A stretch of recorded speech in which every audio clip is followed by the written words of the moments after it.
Let us take the Book of Mormon, which a man took and hid in his field, securing it by his faith, to spring up in the last days. Let us behold it coming forth out of the ground, branching forth, yea, even towering with lofty branches in godlike majesty. It is truth, and it has sprouted and come forth out of the earth, and God is sending down his powers, gifts and angels, to lodge in the branches thereof.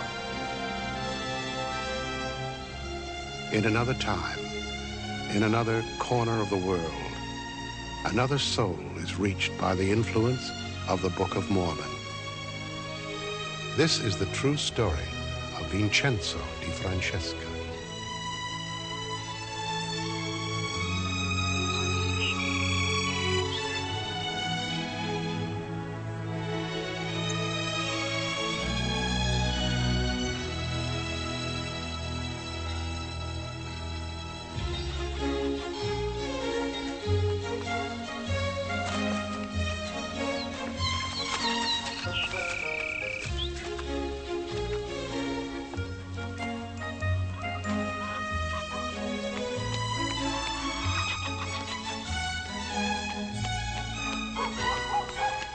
I was born September 23rd, 1888, in the town of Crateri in northern Sicily. From my earliest years, I was religiously inclined. And at age 9, my grandfather enrolled me in private religious training, where I studied the Old and the New Testaments. Buongiorno, Reverendo. Come sta? Molto bene. Povere ancora e bever l'acqua che era nella fossa. L'acqua cosa, avendo veduto tutto il popolo, si postò boccone e disse: il Signore è Dio. Giuseppe Francesca's son, Vincenzo. He has a gift. Disse loro: Il pastore will want to be apprised of his progress. Keep an eye on him. At the age of 12, I was admitted to the Gymnasium Lay Clerical, a high school established by a Protestant religious order, where I studied religion for 4.5 more years. Meanwhile, my brother Antonio invited me to spend my seminary vacation in America.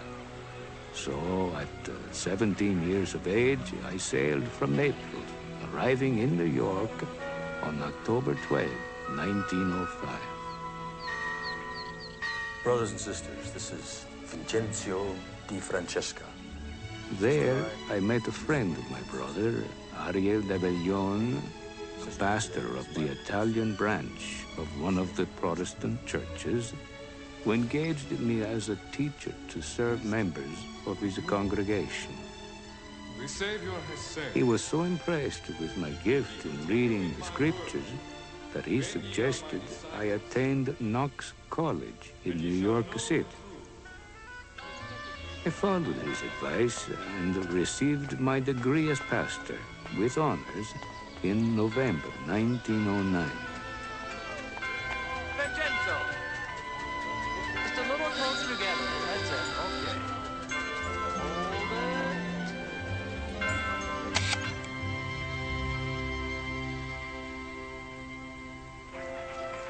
it. As I think back over the events of my life leading up to a cold morning in February 1910, I cannot escape the feeling that God had been mindful of my existence. Pastore.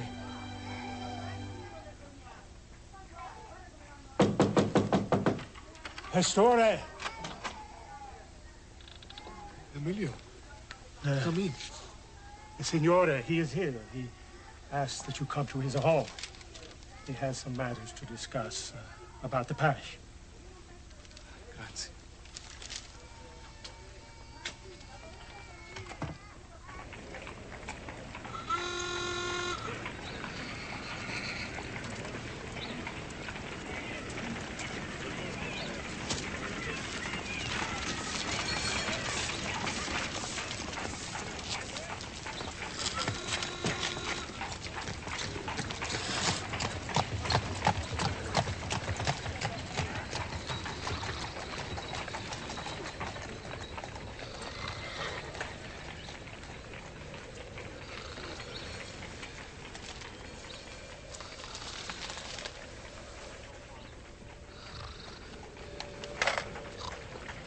put my money in here so you can keep your hands warm. Why so early, Vincenzo? Reverendo is ill. I go to his house to cheer him up, see if I can help. Beato sei tu.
Vincenzo, I'm grateful for your help during my illness. At the parish house, I gave some words of comfort to Reverend Scarillo and agreed to the services he requested of me during his illness. As I walked back to my own lodgings, my mind dwelt on the book in my hand and the strange names I had seen on its pages.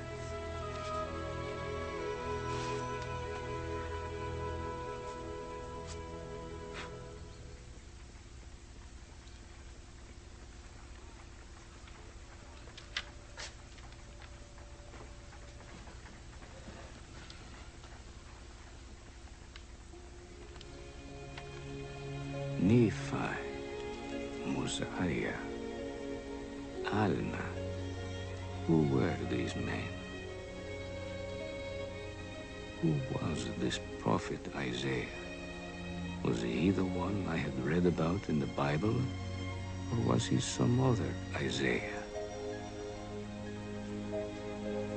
The cover was blank, and the title page was missing. I read the declaration of witnesses in the opening pages and was strongly impressed by the strength of their testimonies. But there was no other clue to the book's identity.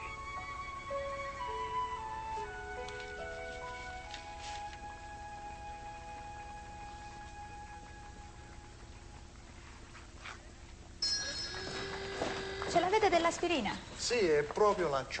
Grazie. Buongiorno Vincenzo, come va? Bene, bene. Alcol denaturato, ce l'hai? Sì. E che altro? Un po' di cotone?